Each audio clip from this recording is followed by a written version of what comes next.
On this episode, the Vision Racer VR3, iRacing's new build, and sim boots.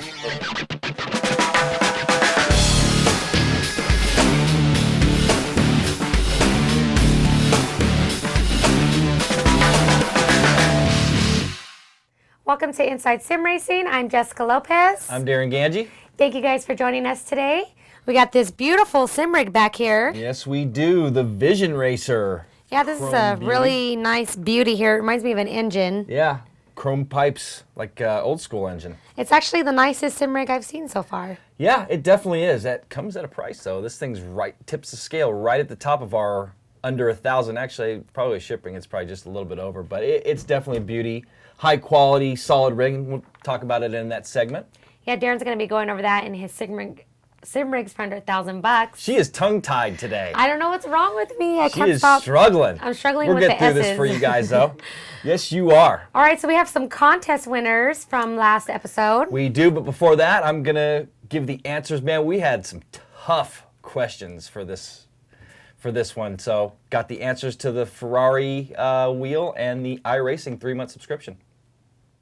Here were the questions and answers to the contest to win the Ferrari F430 racing wheel by Thrustmaster. Question number 1. Which Ferrari was the first all-aluminum road car? Answer was the 360 Modena. Question number 2. When was the first Ferrari road car produced? Answer 1947. And which was the first car produced under the name Ferrari? It was actually the same year, and it was the 125S. This is the question and answer to win the 3-month subscription to iRacing.com. Recently, iRacing announced 3 new international road courses. Of those 3, one held their first event in 1928. Which track was it, and what raced there? The answer was Brands Hatch, and the race was between cyclists and cross-country runners. All right, so the lucky winner for the 3-month subscription to iRacing, here I go again, is Marcus Bosdorf from Germany. Yes, indeed. So, actually, we'll tell you about that in a second, how you cash that in. And that's for 3 months, whether you're a subscriber or not. You'll get the equivalent if you're already an iRacing subscriber. And the winner of our first wheel giveaway, the F430 Ferrari force feedback wheel by Thrustmaster. Michael Brown. Michael Brown is the winner of that. I'm assuming he's from the U.S. That sounds like a very American name, but congratulations to both of you guys. Congratulations, guys. Thanks for entering. You guys definitely had to do research to get all the answers to both of those contests. And guys, enjoy those prizes. Thrustmaster will be shipping you your wheel directly, Michael. So we're going to need your address and stuff too. Cool. All right, so we're going to move on forward with iRacing. Indeed. They're on season 3 has just began. That's why I'm wearing my iRacing hat today. And Darren's going to be driving the Lotus. I am. Correct? I am. And season 2. I knew she was going to say something about that. Yeah, I've been saying for the last couple seasons that I was going to run a full season, and I haven't. Run a lot of races. I've run a ton of races in iRacing, but in different cars. A bunch of different cars. Got some wins in the SK Modified a couple weeks ago. But I'm running I love the Lotus. And speaking of which, I got a piece that we put together on season 3 and the new build, lots of new builds. So I got a little piece that we put together for it. So let's take a look at Darren's piece and wish you all the luck in season 3. Thank you very much. For Season 3, iRacing has made a lot of improvements, enhancements, and changes to their service. Let's start with the front end or user interface. It now includes a press room and dashboard that is configurable. The press room keeps you up to speed with the latest news, stories, and promotions from iRacing, and the dashboard offers gadgets and customization. One of the things I like is being able to filter between oval and road race types as well as by license level. I also like the quick join tab where you can see what's starting soon and it takes you right into that session. Make sure you're ready to race when you click on that button. Besides the front end, they've made some other significant changes to the service. Starting with the addition of my new favorite iRacing car, the Lotus 79, which by the way I ran my first race at Sebring and finished 4th. So I've started Season 3 and plan on running all 12 races. This car is a handful, which is what I love. It takes some good setup tuning and quick reflexes to tame her.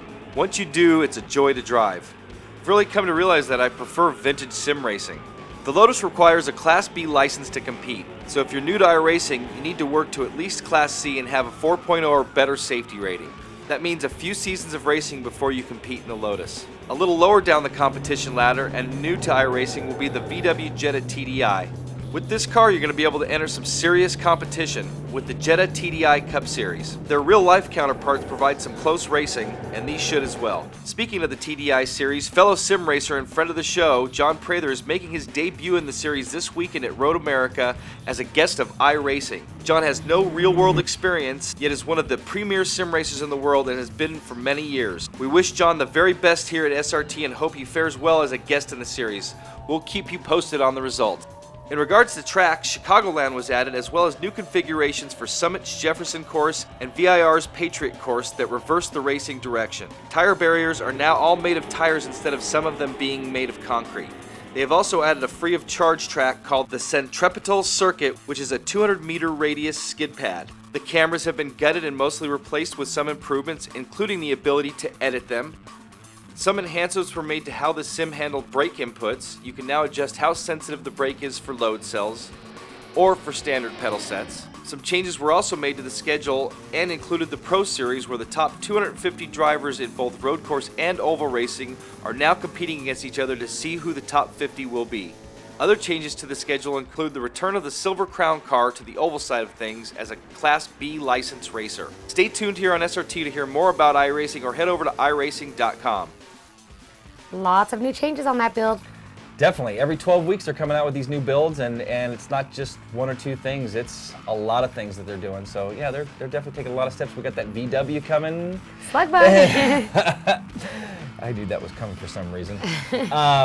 Anyway, yeah, they got lots of stuff coming, and definitely cool stuff. And I'm gonna compete for that championship. So we'll see once how we again, do. good luck in season 3. Thank you very much. And we're gonna move forward and show you guys this beauty in detail. Yes, we are. Vision Racer, sim rigs for right around 1,000, we'll call this one. This is like, what, 5th one, Sean? Yeah. Yeah, we're like on our 5th one. We just did the Game Racer last. And this is like our last one for now. I think we're going to do the Fanatic one eventually, the Rennsport one, but this is a beauty. We're going to do this one, and why don't we roll it? Let's take a look. Alrighty, here we are with sim rigs for, this one's over 1,000 now, actually, that we've done our research. We broke the bank. $11.49, not including shipping and taxes. So this one's a little on the expensive side, but this is the Vision Racer, the VR3, I believe it is, right, Sean? That is the yes, name. VR3. This one comes with the monitor stand and the shifter mount. Right? You can't, there's no options. It just comes like this and that's it. Well, and at that price, I mean, you're talking about the ready-to-go rid, or at least everything they have, you know, the whole deal, and Yep. like we said, over 1,000. That's a huge rig. It is a huge rig. That is a big rig. It came in at packaged 36 kilograms in a big crate. This is the first one that came on a pallet, actually. Yeah, the UPS guy with the pallet jack going up my driveway was We don't have any kind of footage of interesting. that, but you guys have to take our word. But we do have our assembly video. Should we Yeah. just get to that right away? Why don't we? This was 2-man assembly. We actually both had to put our hands on Yeah. this one. This thing was, It's big. yeah, we had to do It's some muscling on it. A huge rig. It is a huge rig. All right, so here we go. Assembly on the VR3.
well, that, it took a little bit of both of us kind of getting it in. And time. It took us a while to put this thing together. But once we did, it was very sure-footed on the ground. Yeah, and, no question. It went together pretty well. I mean, pretty snug with a few exceptions. But I'd say next to the Z-frame, it's probably the most solid. Yeah, it's definitely a solid rig. In every department with a few. Well, we'll get to a few of those later. Maybe we should finish up all the stats. Yeah, let's talk about the stats. Solid stainless steel construction with this mirror finish. Look at got it. This chrome-plated finish. It's just sparkling here in the lighting. Yep. And we'll give you some close-up stuff as we're talking about it here. Exclusive limited edition serial number. Let's talk about that, speaking Sean. of which, this is something cool. This wasn't just in the box. This came in the mail like a couple weeks later.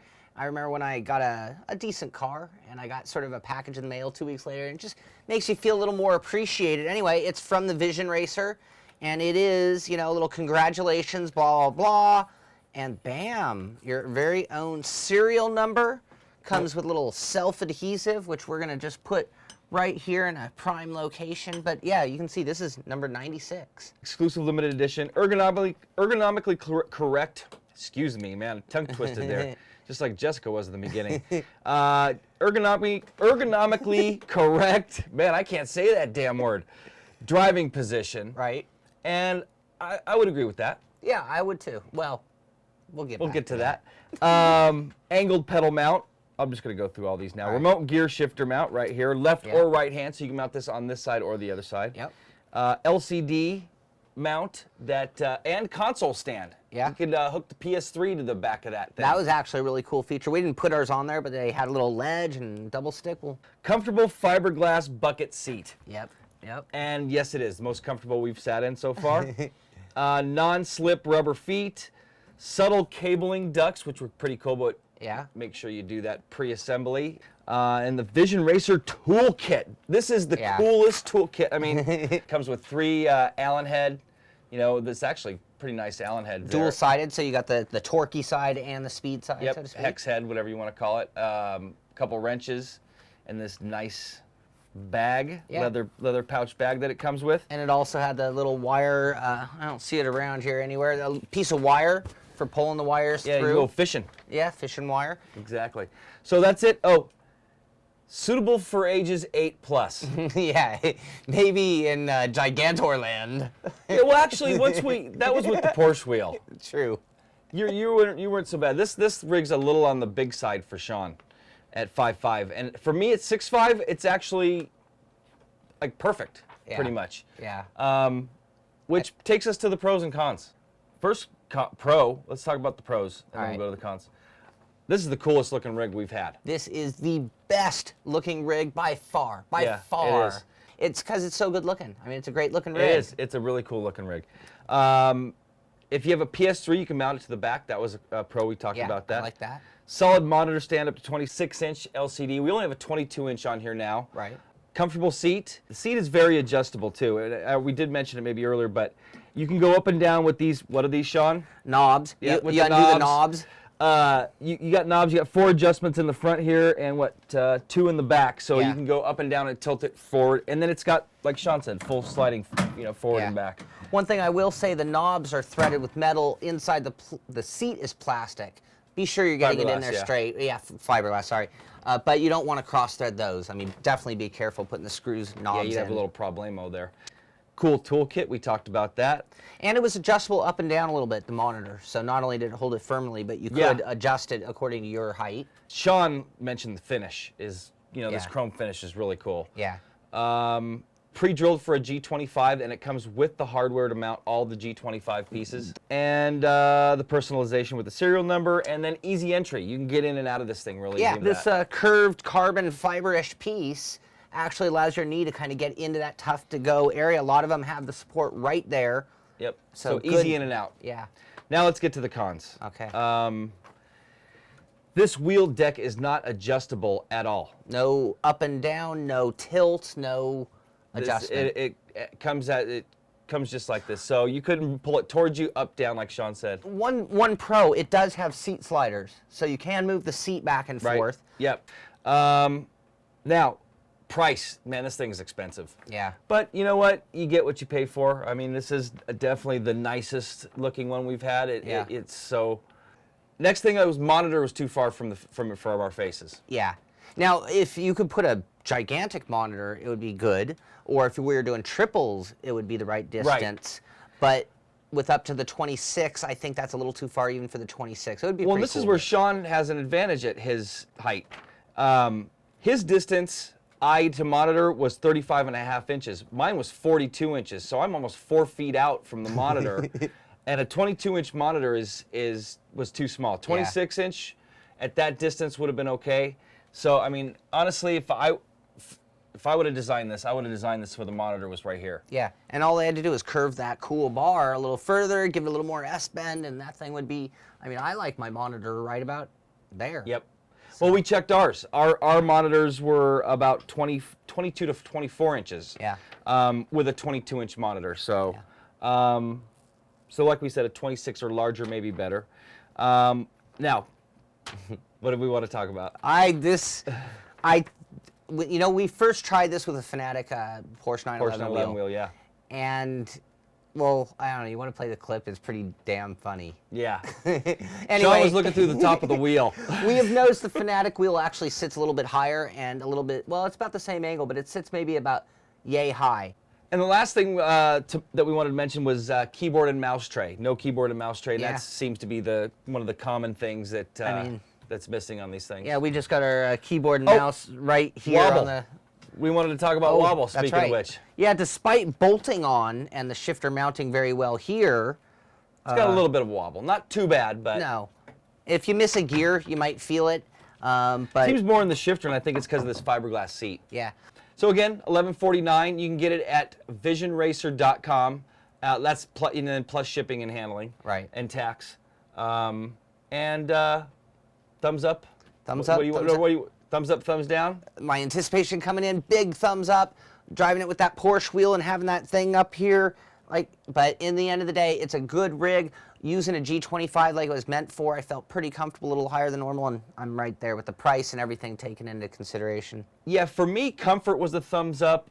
The way it looked was a thumbs up. But then that cost, man, that is just $1,500 to your door. That's 3 times some of the rigs that we've had that are almost as good. Not as good looking, Not as definitely. I mean, beautiful. we talk about the Obudu. Right. Best bang for the buck in all these sim rigs that we've done. Right.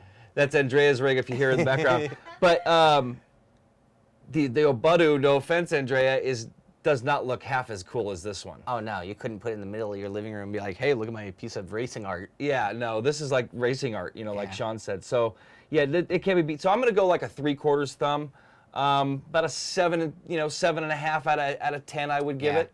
And I'd be there, but I'm resentful coming from the short guy perspective, and He feel discriminated. yeah, I don't know what 8-year-olds fit in this rig, but now I feel That's really a big small. 8-year-old. Yeah, I don't that is know one big 8-year-old. what they're- I'm a big guy, and I had some big girls. what and they're putting in the water there. They weren't that big at 8 years old. So anyway, visionracer.com. I'd like to thank them, Simon, for sending us this rig. Yeah. And there you have it. All right. All right, guys, welcome back. I have Sean here with me. Hello, everyone, and with me comes a whole lot of booty. Whole lot of booty on the set right now. Sean's booty boy. Actually, this is our next topic today. It is. I'm actually wearing them right here. Look at that. I mean, they don't look better than that. Exactly. These are the Sim boots, and I saw these a while back, and I have to admit, there was a little chuckle involved. But we have them here, and I think it's only fair to let everybody see what they are all about.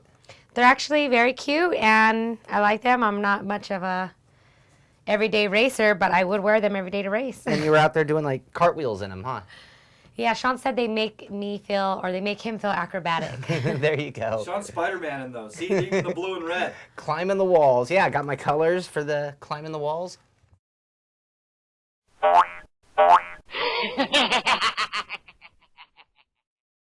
But I don't know. The important thing is how do they work sim racing? Exactly. So let's take a look. When racing, we only have 2 places that we come into contact with our controls, our hands and our feet. Having been a sim racer for many, many years, I have tried many different wheels and pedals, But I've also tried many different ways of covering my feet. I've tried every kind of shoes, thongs, even bare feet. I've tried racing shoes, bicycling socks, and even the almighty holy socks. But in the end, it was hard to beat out my good old gold toe athletic sock. It offered the delicate touch as well as the sliding on the pedal feel that I wanted for sim racing. Then comes Sim Boot. Sim Boots are handmade custom slippers or boots made for sim racing. They are made of 3mm neoprene and come in 10 different customizable colors with different combinations of grips available to suit your style. A drawstring pulls the sim boot snugly to your feet, and several air holes and a heel cup offer ventilation.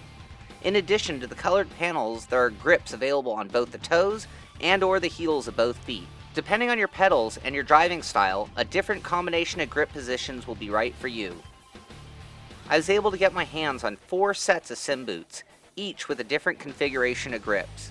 I found that my style of driving had me planting my right foot heel on the ground and sliding my toe on the gas pedal. This meant that I liked having a heel grip and a slippery toe on the gas foot. My brake foot, the left one, I found that I lifted the heel and pushed down with my toe on the pedal. This meant that I liked a slippery heel to allow it to lift freely and a gripped toe to make sure the foot stayed in place when driving. If I had different pedals, like a load cell for example, I might require a different combination of grip versus sliding boot bottoms. Now let's talk about the pros and cons of the sim boots. First up, the pros. The sim boots are very comfortable, almost like they are made for me. Well, they are. At $29.98 plus $5 in shipping, they are very affordable for something handmade for you. The sim boots also gave me a sure footing on the pedals and added comfort as well as giving my heels the much needed cushioning for long races. On the con side, being made of neoprene, this is like a wetsuit on your feet. I still find I wear socks underneath and they can be a little warm during the summer months. Come January, I'm sure that'll be a plus. Also, I think if I wore them all the time in or out of the sim pod that they would wear out quickly. If used only for sim racing, I'm sure this will make them last longer. And lastly, well, they are a little dorky. I have already been made fun of for wearing them by a few friends. They seemed a little bit more amused than impressed that they might make my driving better. Beyond that, the sim boots have added to my driving experience. To check out sim boots, go to simboot.com, and there is plenty of information there. If you are thinking of getting a pair, be sure to take the time to read through the site. Think about your pedals, your feet, and how you drive. Randall of Simboot is top-notch in customer service, so be sure to email him with any questions to maximize your pair of sim boots. All right, guys, that's pretty much going to wrap up the end of this show here. We got this mystery underneath here that we're going to unveil on August the 17th. What is it that belongs not so much down here, but more right in this range, right? Anyway, stay tuned. 17th. You know, we are horrible with dates. We laugh at ourselves. You laugh at us. We all laugh together about it. This one will be the 17th. I guarantee you, tune in on the 17th. You're not going to want to miss it. This is going to be a huge, huge, huge unveiling. Very huge. Very huge. I would like to thank everyone who did join in on the contest. We had our largest contest subscription. Yeah. And for entry. those of you who didn't win, submission. That's there the you word go. you're looking for. I'm very, very off today, guys, so please excuse me. I don't know, my head is just not all there today. All day you've been off. All day. Anyway, we will have more iRacing subscriptions to give away, but not right now. Coming up shows, I mean, you're going to have to stay tuned. We actually have more than we have all sorts of stuff we're going to be giving away. Anniversary show. 2 years is coming up already. We have our 2-year anniversary show coming up. Not 2 years since I've been here, but 2 years since the guys originally started. Yeah. Sim Racing Tonight, correct? Yep. So that's going to be a big show. Make sure to tune in. We're going to have contests like Sean said. Yeah. And that's going to pretty much wrap it up. If you haven't subscribed yet and you're a new viewer, please do subscribe to our YouTube channel. For Jessica Lopez, Darren Ganji, Sean Cole, and Jessica's Booties. Jessica's Booties, and my booty. The checker flag is out, and so are we.